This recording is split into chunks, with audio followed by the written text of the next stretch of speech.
£600 a month. That's what I was paying for personalised coaching. And a few months before the year was up, I told them that I'd be going backpacking for about 8 months across Southeast Asia and New Zealand. We're talking shoestring budget, dorm room accommodation, no gyms, no kitchen, and I had chronic arm pain with zero diagnosis. And the advice they gave me was eat more protein, swap resistance bands for dumbbells, and explore. That's the wisdom that £600 buys you, apparently. So in this video, I'm going to try and unpack that advice. What was wrong with it, what wasn't, maybe what should have happened. And before we get going, I'm Charlie, former dentist, now precision nutrition certified nutrition coach and PT. And I'm not telling you this because it will happen to someone else. This actually happened to me. I dropped 15 kilos with this coach and then got sent on the biggest trip of my life with a few bullet points. So I've lived in the gap that this type of coaching leaves, and that's exactly why I coach the way that I do. And if something like structuring your plate without an app sounds impossible to you right now, it's exactly why I built a plate checklist, which is in the description below, and is the exact framework that I leaned on to rebuild my own eating habits after 8 months of living out of a backpack without an app or kitchen scales. So the problem was I'd spent weeks, months even, with the same worry. 8 months of traveling on the horizon, knowing that my wife and I are foodies. You know, we love engaging in local culture through food, trying local delicacies and stuff like that. And I was stressed about how to manage that.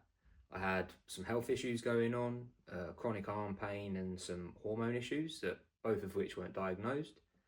And yeah, the problem was I wasn't asking how to get shredded at this point. I was asking how not to undo all the work that I'd spent 6+ months doing to lose body fat in the first place. The crux of it was I knew I didn't want to undo all my hard work, but I also wanted to experience the trip fully, given it was largely a celebration of the fact that my wife had beat cancer. So this was once in a lifetime and we needed to make the most of it. You know, you can't die with regrets of that magnitude.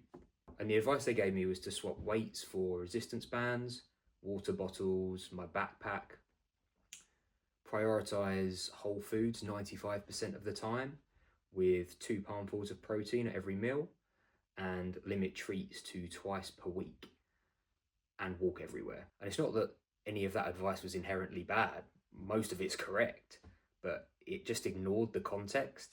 There was no real reference to budget, gym access, no plan for tapering away, tracking calories, or the actual meaning of the trip itself. And it all came through as a message on a Facebook post that I'd done. And I think it ended on something like, you'll come back a happier version of yourself for your wife, ignoring the fact that this was in fact essentially a remission tour for her. It was a celebration of the fact that my wife had beat cancer. It wasn't a fitness trip. And it weren't even just £600 a month. There was a lump sum up front. Call it 9 grand across the year. And that bought me a few bullet points. In a situation where things get tricky, which is precisely where coaching demonstrates its value. 600 spondoolies a month. For advice I could probably have got off the guy next to me at a squat rack. And I think the reason it failed largely was because he was trying to coach me like he was him.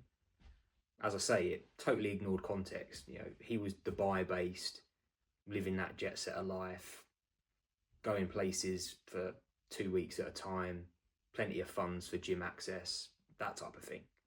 And I think there were 2 things lacking, basically. They never really acknowledged what the trip was for, and they never really spoke about the sort of psychological impact of moving from rigid, accurate calorie tracking to a more habit-based approach where you're just dealing with meal priorities and that sort of thing. So yeah, there was no tapering away from that stricter approach, and it left me in a position where I basically had to go cold turkey and learn on the job. And it also sort of failed to realise that 95% real food doesn't really mean that much when you're sat on a 1 foot high stool trying to work out what's in a bowl of pho, and you've got zero intention of skipping that meal. Thankfully, there was a happy ending, though I should probably edit this so that that phrase isn't the one chosen because we were in Southeast Asia. But yeah, I came home 8 kilos lighter, but I was in shape. And I did that by relying on some basic principles, prioritizing protein where we could and movement every day, but eating the local damn food, man. And not restricting to a point where you self-sabotage. But ultimately, the gap in that coaching I received, that human context that protocol doesn't really cover, that's exactly why I coach how I do. Because I believe that the tools are there to be used, but temporarily. They're not there to end up controlling you. If this has been useful, hit subscribe because there's more of this to come. And if you want to just see a bit more of my day-to-day eating and training, that's over on Instagram. Oh, and if you want the plate checklist, that is in the description below.